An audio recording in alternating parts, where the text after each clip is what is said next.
Cycle Race Roadman is one of those games that's not very good, but I still kind of like it. It's a messy game that gets a lot of things wrong, but it also does a few things right, and there really isn't another game like it on the Famicom.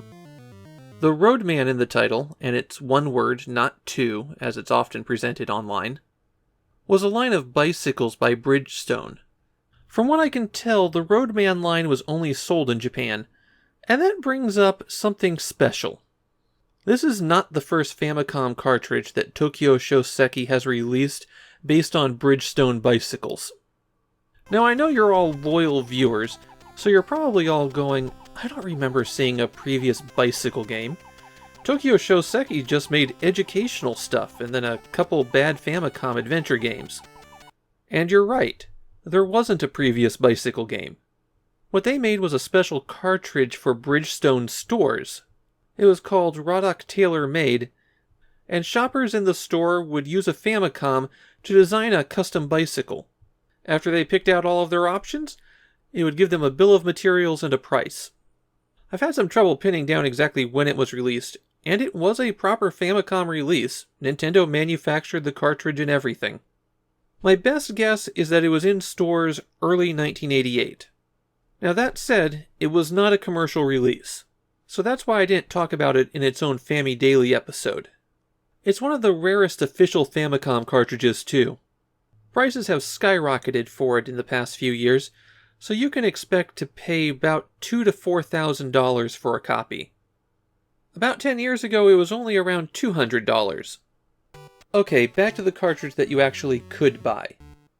The full title of the game is Cycle Race Roadman Gekizo Nihon Isho Yosen Kilometer, or Sprint, 4,000 kilometer lap around Japan.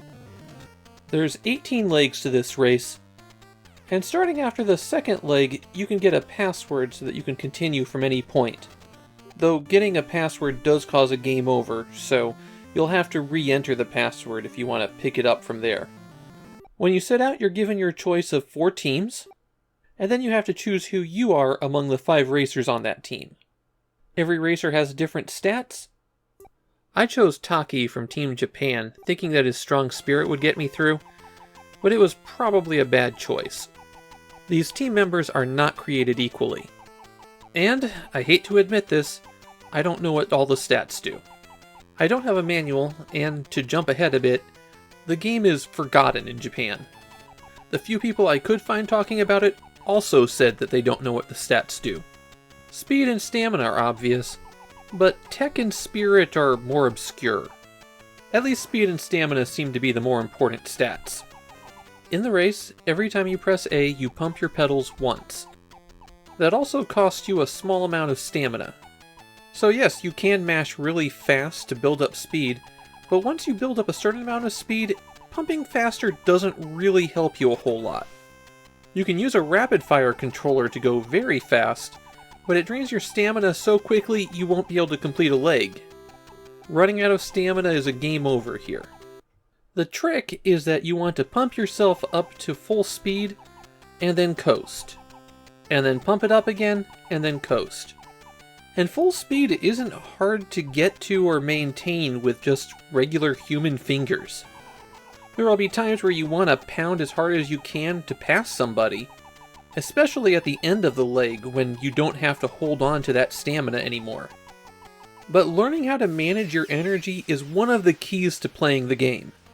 At the start of every leg, you get a visualization of how long the course will be, and what the elevation changes are like. Obviously, you have to pump hard to get uphill, and you can build up speed going downhill. There are 19 other racers on the course with you, so your placement in the race will depend on how well you do passing them. Aggressive racing does help. You can push them off the course and make them crash. You cannot collide with your own teammates, but you'll see a letter on their jersey. Touching them will give you a power-up. P restores some of your stamina, R repairs some of your bike's damage, and that damage occurs just as you're riding. S is the most vital one. It doubles your speed. Unfortunately, what letter you get is random. So you could get that stamina recovery right at the start when you don't need it, or get the speed boost right before you cross the finish line. Your teammates will also try to ride with you, and will knock over other racers on the course. When you complete a leg, you get points based on where you ranked, and you can spend those points to upgrade your bicycle. The first bicycle upgrade, however, is 100 points, so you won't get it for quite a while. Two-player mode gives you bonus points, but it's not simultaneous racing. One player completes a leg, then the other player completes the same leg. I'd still recommend using the two-player mode when you're by yourself, because it'll let you get those bicycle upgrades sooner. There are some quirks in Cycle Race that bring it down. The turning is really sharp. You swing 45 degrees with a single tap of the D-pad, so making fine adjustments can be pretty tricky. You have to deal with weather on the course like wind, so you do have to steer quite a bit just to stay on course. The steering also tends to flake out after you've crashed on a curve. It makes it harder to get going than it should be. And the other racers don't seem to be affected by elevation changes. That works against you pretty bad as you're going uphill, but it does work in your favor on the downhill.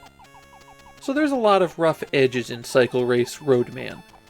I got 5 or 6 legs into it, and really I'm showing everything there is to the game. But I still kinda like it. It's a basic, straightforward, chill kind of experience.